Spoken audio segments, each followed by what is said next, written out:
Kabilang daw doon sa mga players na posible ng bitawan ng Magnolia Hotshots sa itong si Chris Kun. Si Chris Kun ay kinuha ng Magnolia doon sa trade kung saan nagdala kay Aris Dionisio sa Titan Ultra. Kaya lang itong si Chris Kun hindi na masyadong nabibigyan ng minuto dito sa Magnolia at parang hindi na siya masyadong nagiging fit dito sa mga ginagamit na plays ni Coach L.A. Tenorio. Alam nating very disappointing yung naging laro dahil sa pagkatalo nila. Kaya nga sigurado tayo nagagawa at gagawa ng hakbang itong Magnolia para sila ay makabawi at makapasok na sa finals. Dahil nilagay si L.A. Tenorio dyan para manalo ng kampyonato sa Magnolia. Hindi na sapat yung aabot lamang sila sa quarters o sa semis, alam natin yan. Kaya nga may pressure ngayon dito kay L.A. Tenorio at yung pag-trade kay Chris Kun na isa doon sa pwede niyang gawin.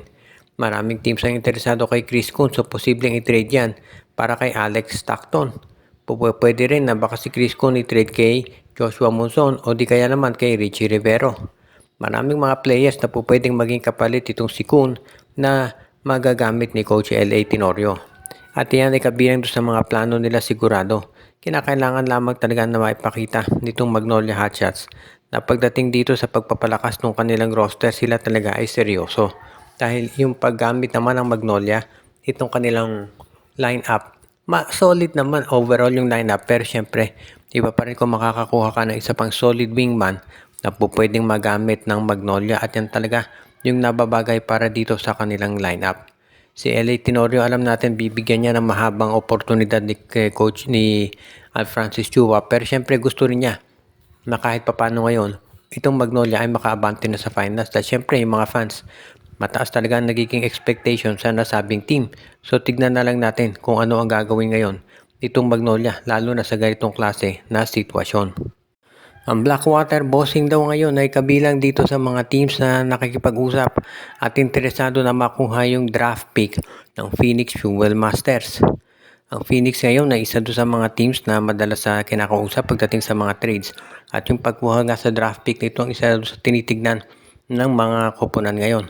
Pwede talaga na makuha yan ng Blackwater Bossing provided ang i-offer nila ay katulad ni Cedric Bearfield o kaya si Dalf Panopio.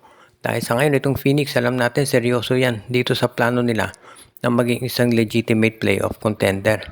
Nakapasok nga sila sa playoffs ngayon kaya lang natambakan sila at na-eliminate ang Ginebra dahil unang-una maganda laro ng Ginebra, pangalawa ang dami nilang injuries yung kay Kai Balungay, Richie Rivero at Jason Perkins.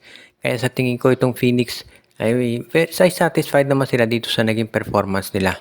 Pero sa ngayon, pagdating dito sa pag-trade para sa Blackwater pick, sa tingin ko marami pang pwedeng mangyari dyan. Hindi yan kaagad-agad na bibitawan ng Phoenix Fuel Masters lalo na alam naman natin kung gaano ito ka-importante para sa rebuilding process nila. Kinakailangan din syempre na mabigyan nila ng minuto at magamit talaga itong si Will Gosum at yung iba pa nilang mga big men. Sa ngayon yan ang iniintay talaga ng Phoenix. Kung sakasakali sa tingin ko magiging okay para dito sa Phoenix Fuel Masters yung magiging role nila dito sa PBA. Basta kinakailangan unti-unti sila mag-build up katulad ng ginagawa ng Rain or Shine Elasto Painters. Kung magagawa yan ng Phoenix sa basta tingin ko magiging isa sila doon sa mga teams talaga na masasabi natin na magiging major contenders dito sa liga. At kapag yan ay ginawa ng Phoenix sa tingin ko magiging malaki ang chance nila na mag-champion. Pero of course, unang-una kinakailangan nila gawin ay tignan kung sino yung offer ng Blackwater pagdating dito sa trade. Kung si Dalf Panopio kapalit ng first round draft pick, baka mapaisip na talaga itong Phoenix at tanggapin na yan.